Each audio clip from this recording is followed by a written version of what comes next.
everyone, my name is Shalini, and today I'm talking about Killers of the Flower Moon. I will not be recapping the summary, and I will definitely be talking about spoilers, so if you have not seen the film, go watch it now. But let's dive in. Killers of the Flower Moon is about the killing of the Osage Nation People in Oklahoma around the early 1920s and the subsequent FBI investigation into those killings. It is directed by Martin Scorcsese and is based on a book by David Grann, which was published in 2017. Right off the bat, I did not enjoy watching this film the first time. I was actually pretty fuming mad, and I had an hour commute back home, and I spent the entire hour just typing up my notes on this film. I did watch it a second time, and I had a bit better reaction to it, but I still had a lot to say, and that's what I'm going to dive into here. Very quickly into this film, I really wondered if the right person was telling the story. There are so many people, there's so many characters involved in this story. We get so many perspectives, and I kept questioning if that we were getting the right perspective. And I think that really matters in storytelling, because the storyteller becomes the person who decides what information is being shared, but they also are kind of an indicator of how the viewer is supposed to feel about those events that are happening.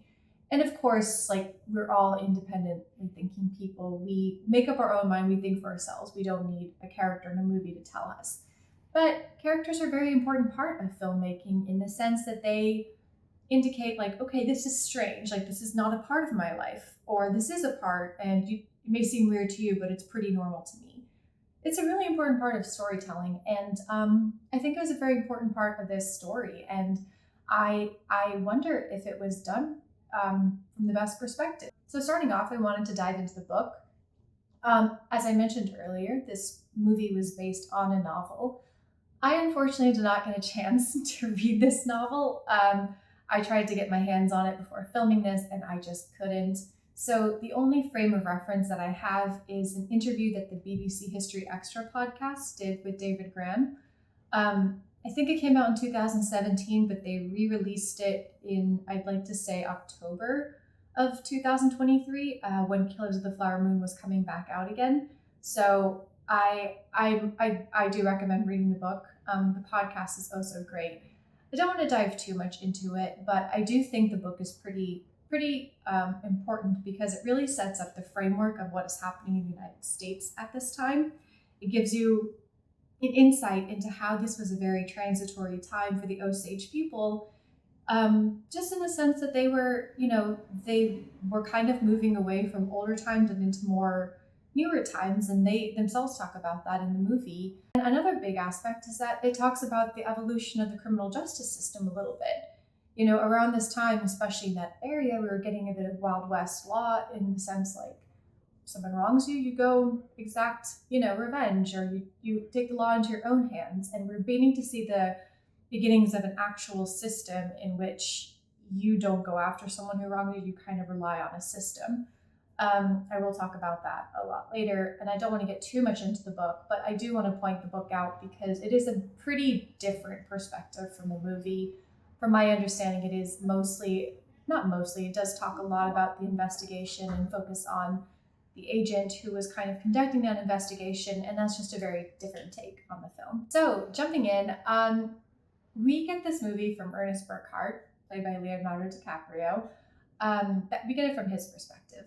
And for the longest time, I really couldn't understand why we were getting this film from his perspective. To me, he was such a blank slate of a character.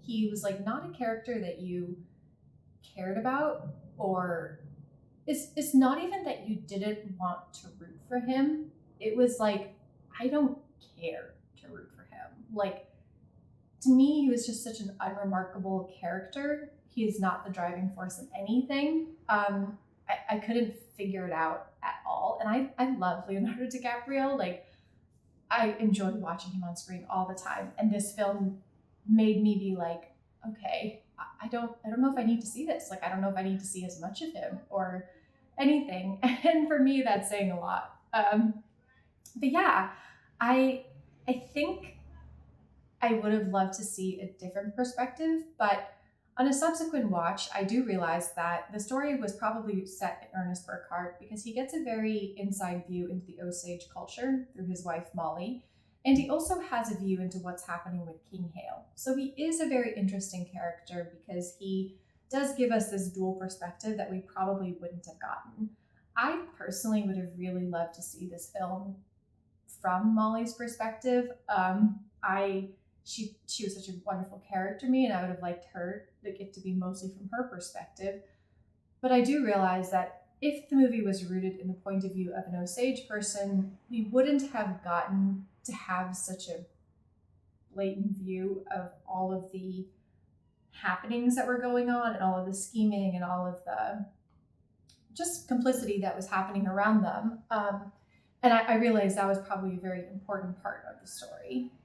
I do think the movie does a pretty good job of showing that, yes, there were some people and some characters who were pretty influential, who probably have a heavy hand in a lot of these killings, were facilitating it, perhaps orchestrating it a bit more, but they also do touch on the fact that it was a very systematic thing. And this is where I think some background in the book was really helpful, because they talk about how it was like almost a silent agreement between a lot of people to either look the other way or to nudge things along in their favor, or, just to not help as much as they could have. And at the same time, I think there were systems in place at really where this film starts. There were already systems in place that kind of just took a lot of power away from the Osage Indians. So I point that out because while we do have a primary villain character, the movie does do a good job of showing us that it was not like a mastermind. It's not like this was a single gang leader taking hits out on people. It was actually something that was going on within the community and going on within the systems that were set up already at this time. Going a bit deeper into the characters, though, I just did not understand why we needed to have a villain's perspective. It's no joke to us that Ernest Burkhart's not necessarily the best guy ever. And to me, I kept asking, why do we have a villain's perspective? And someone pointed out to me that it's Martin Scorcsese. He always chooses this perspective. That's fine. I just feel like it bothered me a bit more in this context. For starters, I kind of thought a lot of the characters were caricatures of villains a little bit. They just felt so on the nose with their evil and a bit mustachio twirling and ooh, I'm really evil. And I want to concede that in the historical context, that could have been exactly how they were acting. And through a modern lens, it comes off as so over the top or brazen or just silly. I think the reason that it bothers me was that these characters, I don't feel like really any of the characters I got a very deep or complex understanding of, but it did bother me here because of the context of this film. It felt like a story. I don't want to say it was good and evil because it didn't feel like that, but we're getting a villain side of the story. We're getting basically Ernest Burkhart, played by Leo, and William King Hale, played by Robert De Niro. We're getting their perspective about the ways that they facilitated a lot of the murders in the Osage community. I think it bothered me because the context of this film. Let me explain further. Not a lot of people have heard about this historical event. I'm a huge history buff. I have read 2 different American history textbooks just for fun, not ones that were assigned to me for school. I have read them for fun. I listen to podcasts. I love all history, not just American history, but I really do dive into a lot of the racial injustices in America because I find that very interesting and I like to see the ways we progressed over time. I think Martin Scorcsese and his, co-screenwriter Eric Roth, as well as David Grand, the author of the book, I think all of them knew that this was a story that was not in our general understanding or our general knowledge of history. I think they all knew, especially Martin Scorcsese, that he was introducing a story to the world that was just not heard before or was just not well known. And, it's not anyone's fault, except for we should have learned this in school, but I think he knew he was introducing something to the world that not a lot of people knew. Um, and it's an intriguing story. Like, it's a story that is inherently interesting. Like, it's a pivotal time in just in the changes within the Osage community, as well as I mentioned, the changes within the criminal justice system in America. It's a fascinating story. So why would you root it in a white person's perspective? I just am not sure what anybody is getting from that and what they're learning from it. And the sad thing is that, to me, it comes at the cost of telling an Indigenous person's story. You only have so much screen time. And I just felt like we were getting way too much of the white character's perspective and not enough about what was actually happening to the people that these events were happening to. One example that I have was, soon after Tom White comes to the community. Tom White is the FBI agent played by Jesse Plemons. Soon after he comes to the community, he's sitting with, I don't know if it's the tribal leaders or the elders or just a lot of people from the tribe. He's sitting with them and they ask him, they are like, why are you here now? Like, we have had these killings going on for years. So, like, why do you care all of a sudden? Why are you here? And then quickly, the scene shifts to King Hale at the insurance agency trying to get his payout for Henry Rowan. I felt so frustrated by this scene. We see in so many ways the way that King Hale is greedy. Like, we know that. We actually get, I can point to 10 different anecdotes within the film in which drive home the fact that this is a greedy man, and at the end of the day, he cares about money.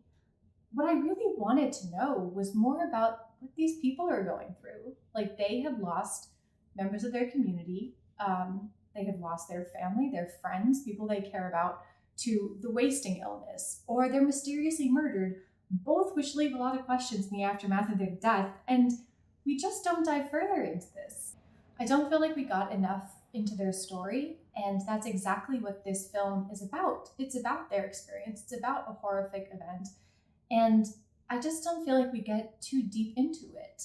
Another thing that really bothered me was the callous ways that the murders were portrayed. A lot of times when Osage people were killed, it just felt very cold and distant, and a lot of times what was happening around them was almost more important than the fact that they had died. Several things come to mind, but I remember, I think it was AC Kirby who gets killed, and when he dies, we get like a close-up of his face, like confirming that he's dead. That's what that scene told me, but we get a close-up of his face. A lot of times when the Indigenous people in this film die, it is just done in a very quick, sometimes casual, sometimes callous way, in a way that they're shot and killed and the scene is going to continue on. And it actually matters more what the white people are doing to the body than the fact that this person has died. There's a scene in the first 30 minutes of the film where we see a young mother who's killed next to her child's stroller. That's intense. Like, that's a very a jarring thing to see. I know in this country we have gotten so numb to a lot of stuff, numb to violence, both on film and sometimes even in real life, but I can't pretend to not be upset or disturbed to see a young mother shot point blank in her front yard. And this, I feel like it's more about the, again, evil person who shot her, scooping up the baby and taking it inside. Like, I'm not sure if, I guess it's trying to say that, I guess the movie is trying to say that these people were killed and their lives were just taken for granted because they had head rights. Almost in showing that through film, I felt like they were still being treated like that, if that makes any sense. It's almost like, because even though you're trying to show us, it's still taking the humanity and the gravity out of it, even though you're trying to show us like their perspective or the white person's perspective. Like you're removing us from it from a degree that I don't think the viewer should be removed from. I think that is an uncomfortableness that we should be sitting with.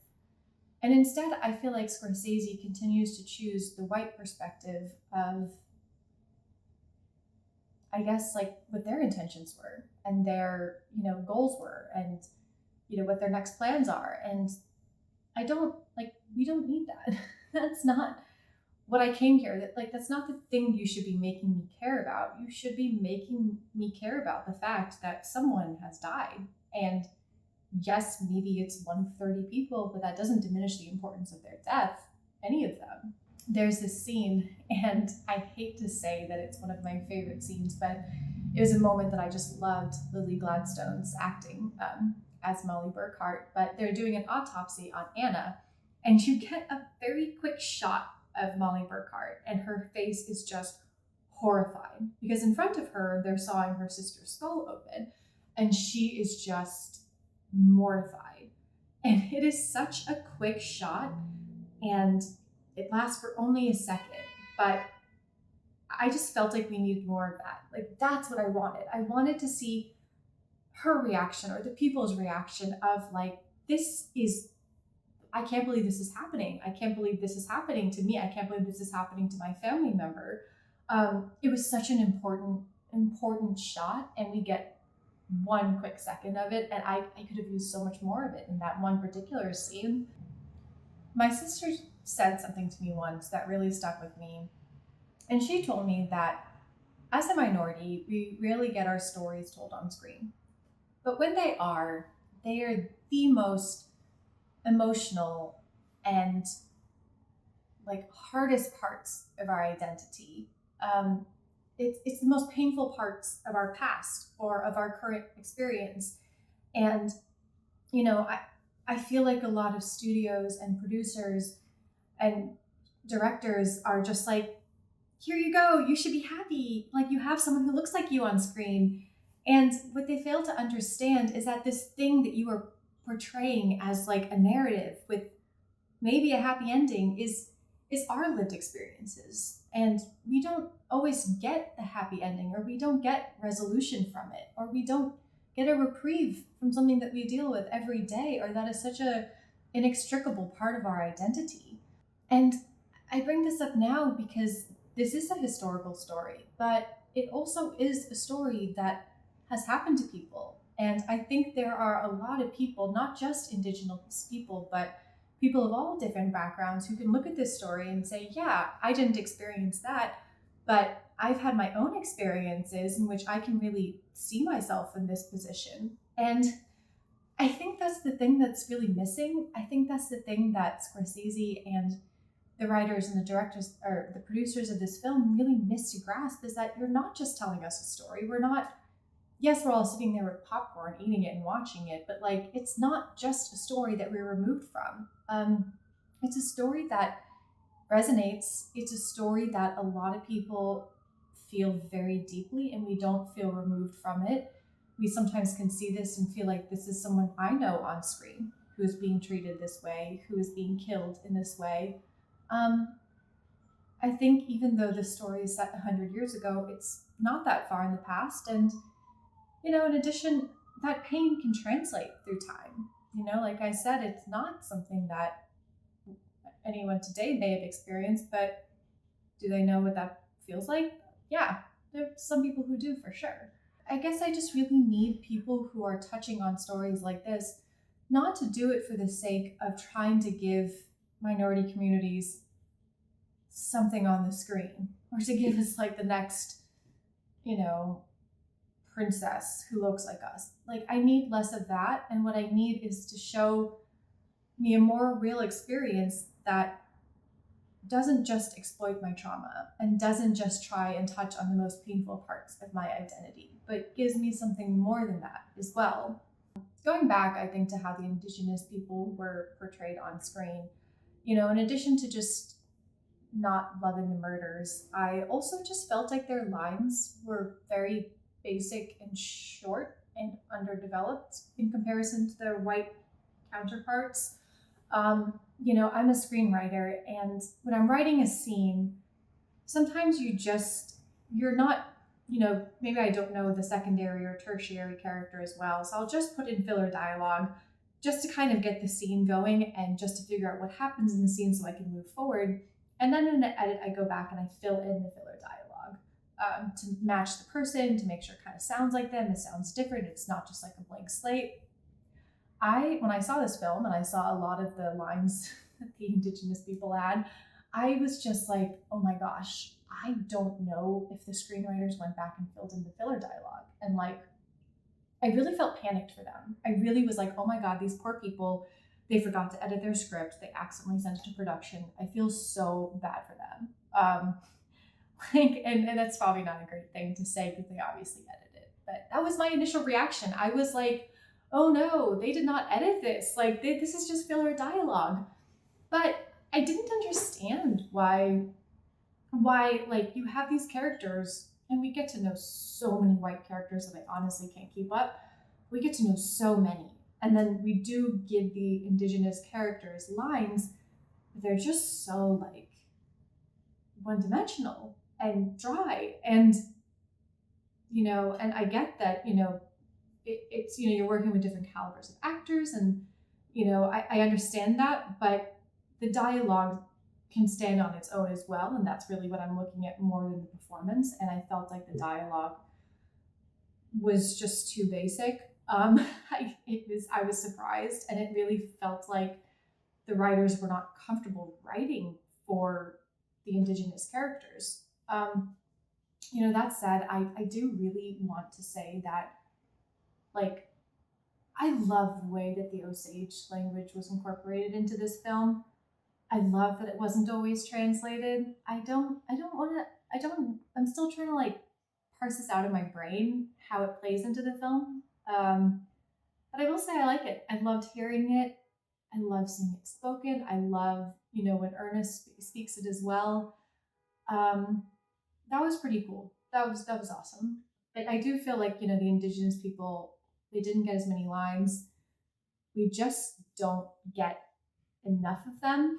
Like I said, we meet people like Lizzie and Anna and Rita, but we just don't dive deep into them at all. We learn so much about these other characters. What's his name? John Ramsey, I think. And hang on, I'm gonna check. What's his name? Yeah, I was right. Okay, John Ramsey. You learn so much about John Ramsey, and you learn so much about AC Kirby and Blackie, and I'm like, I don't know if I have the capacity to care about all these people who are murderers. This is not what I want from this story. I don't want to care about these people. I want to sit with someone like Anna, who is so interesting as a woman. Wow, who is she?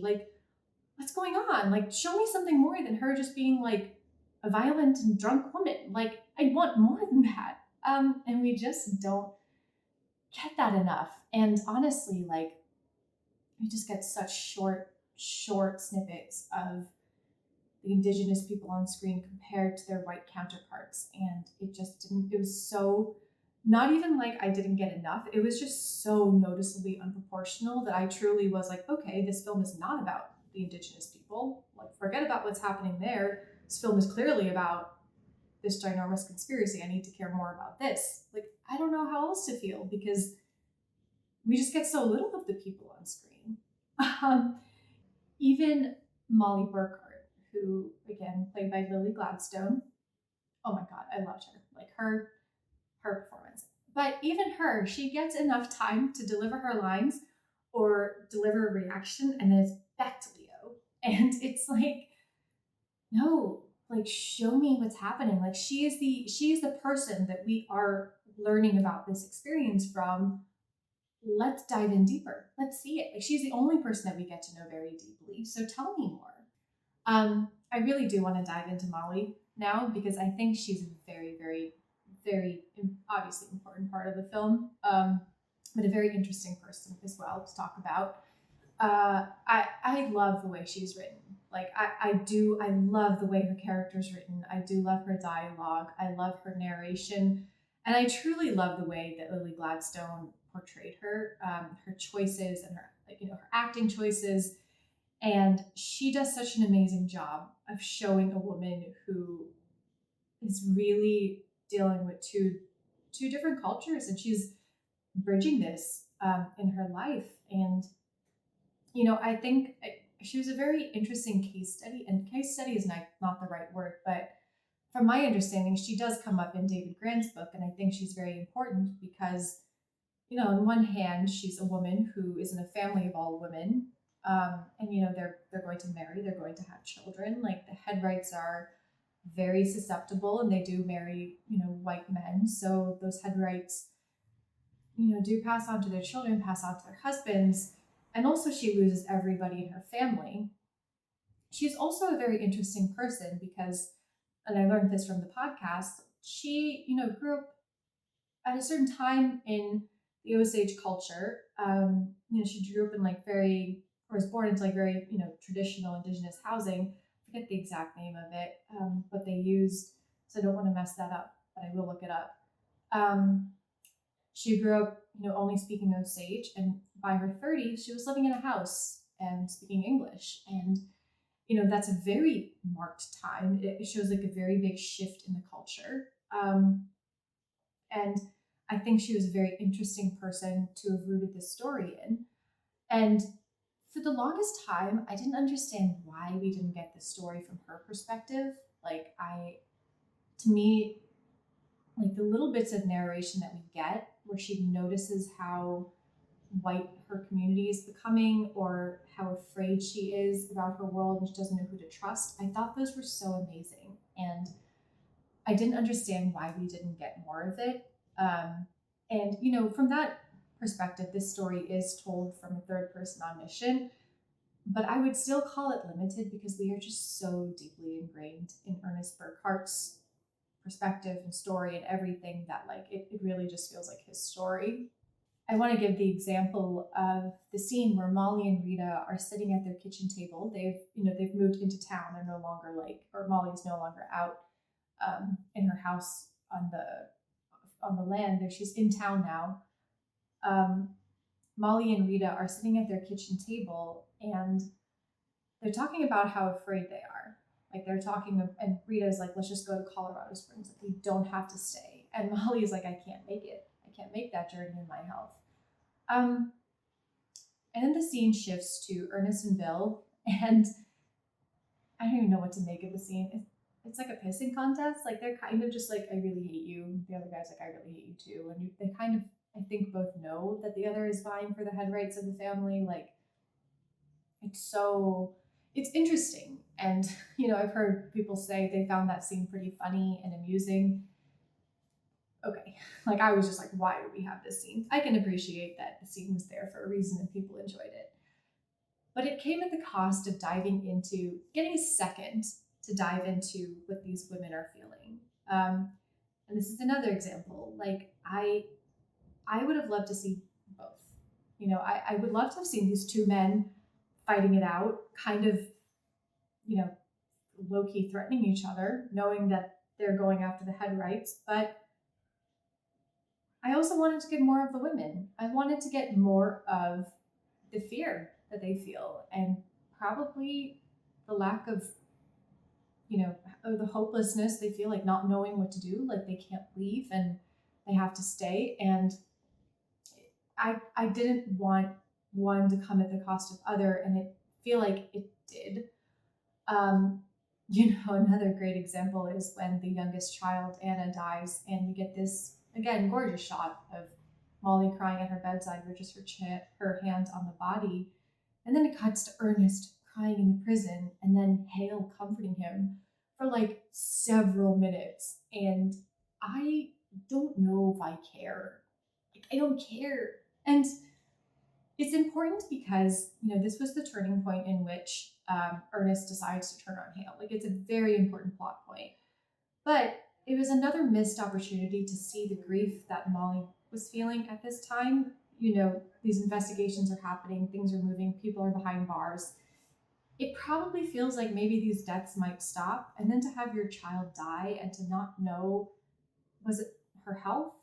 Was she killed? Like, to have all these questions and to deal with another death when you've lost so many people, there's so much to explore there. And Lily Gladstone, I think, really, she portrays that and just looks and glances and she says it on her face. But I just thought we could have gotten a lot more of that. And I think that's the kind of, I don't want to say uncomfortableness, but it is uncomfortable to see these deaths. And that's the kind of uncomfortableness I wanted to sit with. And that's kind of like insight into this experience that I wanted to see. And instead it gets kind of, relegated to the back, in lieu of putting the white characters at the forefront and showing us their feelings and their emotions. And I don't mind seeing that. I just don't know if I needed to see it as much as I did.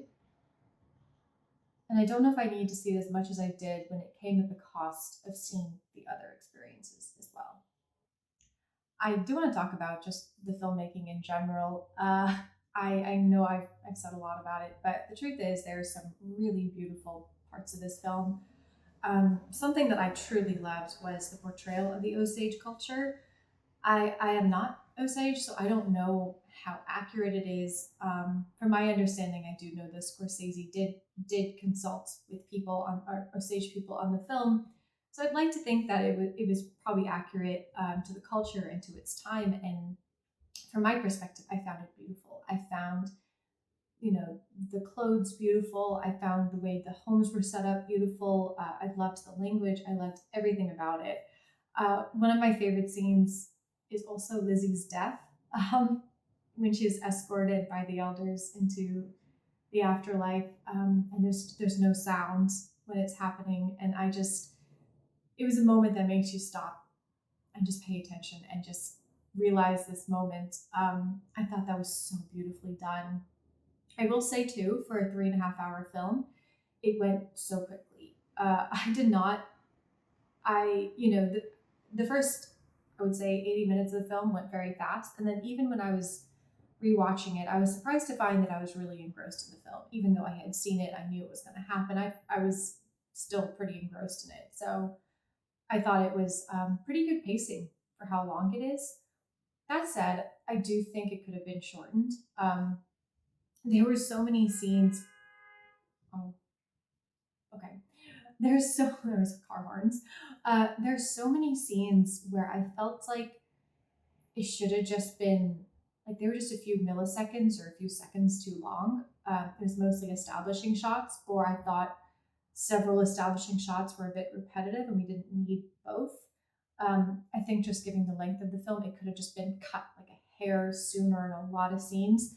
And this is probably a difference in filmmaking between someone like Martin Scorcsese, who's a very like old classical, not old, just classical, traditional kind of filmmaker. And I think the way film is going with the influence of things like, Instagram stories and Snapchat and TikTok, like, we're very used to fast content. A lot of things that we see on YouTube Shorts and TikTok are just cut even like a second sooner than it probably needed to be. And I think we're getting used to that kind of content. So I don't know if it's just content that we're used to consuming is changing, or if things actually could have just been shortened. But I really think like this movie could have come in under 3 hours with just slightly different editing. I think things could have gotten shaved off here and there, and it could have been shortened, and you would have still kept up the pace of the film and kept up the engagement of the film. At the end of the day, this is a gangster film, and I think that's something that I should have known. Like, if you go to see a Martin Scorsese film in a movie theater and you don't know anything about it, you can probably expect there's going to be action, there's going to be interesting and manipulative or conniving characters, probably going to have a lot of shootings or deaths in some way. Like, it's very on brand for him. It's not shocking that this stuff is in the film. I don't mean to say like, oh, I'm surprised it was in there. That's not it. I think what bothers me more, like, if this story was just told, like if it was not based on a real story, if you just came up with a similar story, not at all inspired or based on true events, I would have enjoyed it. I would have still had stuff to say, but I would have been more engaged. I wouldn't have, been so critical of it. But the reason I have a lot of emotions to it is because it is a real story. And it is the first time that me, and I would think a lot of people, are hearing this story. And even more importantly, it's the first time that we're seeing the Indigenous culture on the screen in this way, in a huge way. And I know we've had a lot of movies before. I don't mean it like that, but I mean like it's nuanced in a lot of ways. And it's something that people were going to take note of. And I just don't feel like it was the appropriate backdrop in which to set a gangster storyline. When I heard that this film was coming out, I was so excited. Like I was like, yes, I want to know. I want to know what happened. I want to see this, and I want to see this, done by a director who this is not a topic that I think he's ever done. He kind of usually plays in a certain playground. And I was really looking forward to this film. And I guess maybe I don't want to say I'm disappointed, but I just feel like I needed to have a stronger perspective from an Indigenous person. And I don't know if that means that I needed the story to have been rooted in Molly Burkhart's experience. I don't know if that means that I needed a person of an Indigenous background as a screenwriter on this story, or if I needed, an Indigenous person as a director. I'm not sure. But it just felt like the amount of consulting or engagement or input was not enough. And I feel like it just needed more of an Indigenous perspective. At the time that I'm filming this, it was just last week that Lily Gladstone won Best Actress at the Golden Globes. And in her speech, she thanks Martin Scorcsese and Robert De Niro and Leonardo DiCaprio for being a part of this film. Because, without their big names and, their huge, fame, I don't know as many people would have been interested in this story. And she's not wrong. And I think without these big directors and these A-list talent as a part of this movie, not as many people would have flocked to the theaters to see it. I do think their involvement was very important. And I'm not someone of Indigenous background. This is not my lived experience. I am just looking at this, from a critical point of view. So I defer completely to Lily Gladstone when she says like what it means to see her culture on screen, to have this story told, to hear the language spoken on screen. I don't know what that's like. And I can't imagine, because that's not my lived experience. And so, I have to believe that it was very impactful and is very meaningful to people. And I don't know if that's how every single person feels. But I do want to acknowledge it, because I think it was important in some ways. It wasn't like a big thing. I'm not saying Martin Scorsese shouldn't have done this. I think what I'm trying to say is that, diversity in the stories we tell is so important, and it matters who is telling the story. And that goes from the characters you're putting on screen to the people writing it, to the minds behind the ways it's created, to the directors and the producers. And I really want to see more diversity. I want to see more people of different backgrounds in these rooms, on set, doing these things, having their input evaluated and taken into account. It is so important. And I'd like to think that's where film is going. I really don't know, but that's what I hope, because it just became very clear to me that, someone who is a very well-respected and very talented director who has all of their resources, I think I was just a bit disappointed that they didn't do that, or they didn't go far enough. And I don't know what else to say other than we just need more diversity on set, more diversity in filmmaking and across the board in a lot of art mediums. But, specifically in this context, in film and in television, we just need more people of different backgrounds going up there and saying, like, this is how it is. This is how it is to be me. And if you want to put someone like me on the screen, like, let me tell you how it is. That's my analysis of Killers of the Flower Moon. Thank you so much for watching, and stay tuned for more movie reviews, and I will see you soon. Oh shoot, I forgot to talk about like the ending, ending. Yeah, I don't know. I still don't know what to make of that. Yeah, maybe there's a part 2 to this essay, because I don't know what to make of that one.